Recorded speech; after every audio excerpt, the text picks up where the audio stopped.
In 2019, FC Barcelona stood at the absolute peak of global sport.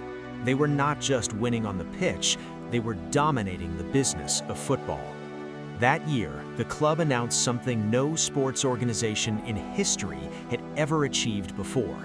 Annual revenue had surpassed $1 billion, a financial milestone, a symbol of power, proof that Barcelona wasn't just a football club, it was a global economic machine. From the outside, everything looked untouchable. The Camp Nou was a monument to football culture. The shirt was one of the most recognizable brands on the planet. Sponsorships, broadcasting, merchandising, tourism, every revenue stream was overflowing. And at the center of it all stood Lionel Messi, the most valuable player in modern football history. Barcelona looked invincible.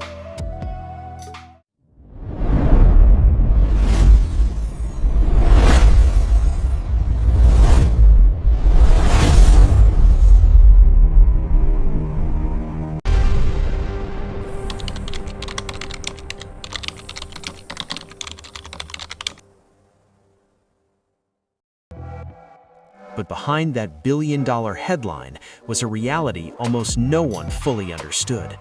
A fragile structure, a financial engine running at full speed with no safety brakes. And within less than 2 years, the illusion collapsed. By 2021, Barcelona was drowning in debt. Not millions, not hundreds of millions, but 1.35 billion euros, one of the largest debt burdens ever recorded by a sports institution. Their wage bill alone consumed more than their entire income, 103%. That means even if every euro of revenue was used solely to pay salaries, it still wouldn't be enough. The club wasn't just losing money, it was borrowing money to pay the wages of players and staff already under contract. This was not a sudden disaster, it was a slow financial implosion, years in the making. To understand how it happened, you have to understand what makes Barcelona different from almost every other super club in world football. Barcelona is not owned by a billionaire, not by an oil state, not by a private equity fund. It is owned by its supporters, the socios, around 140,000 members who elect a president and leadership board through democratic voting. It is a model built on identity, culture, and community, more than a club. But in the modern football economy, it also creates a dangerous dynamic. Because presidents are not judged on long-term financial health, they are judged on trophies, on star signings, on immediate success. Elections are won with promises, big transfers, big wages, big ambitions. And when survival depends on short-term glory, long-term stability becomes secondary. For years, Barcelona could hide this weakness. They had something no financial strategy could replicate, a golden generation from La Masia, Xavi, Iniesta, Busquets, Messi, homegrown players who cost almost nothing in transfer fees but delivered historic dominance. They masked structural financial risks with footballing genius.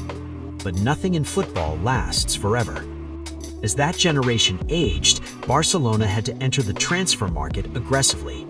And the turning point came in the summer of 2017. Paris Saint-Germain triggered Neymar's release clause, 222 million euros, the biggest transfer in football history. At that moment, Barcelona received an enormous injection of cash. On paper, it looked like financial security for a decade. In reality, it triggered panic. Losing Neymar wasn't just a sporting blow, it was a reputational shock.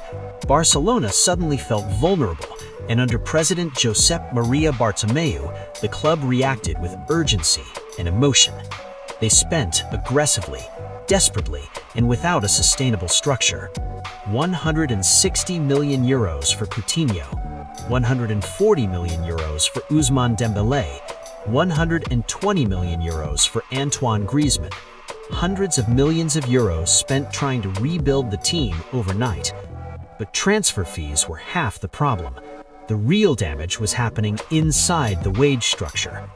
To keep players from leaving and to maintain status as Europe's elite destination, Barcelona offered massive contracts. Salaries escalated across the entire squad. Superstars, rotation players, even aging veterans received deals far above market value. The club used amortization, spreading transfer costs across multiple years to make financial reports look manageable. On paper, the books appeared stable. In reality, future obligations were piling up. By 2019, Barcelona's wage bill had reached nearly 700 million euros per year, the highest in the history of sport. The club was operating like a giant corporation with endless cash flow, because at that time, it seemed like they had it. Camp Nou tourism, museum visits, matchday income, sponsorships, global fan engagement. Money kept coming in. But the system had one fatal weakness. It required constant growth. Every year, revenue had to increase.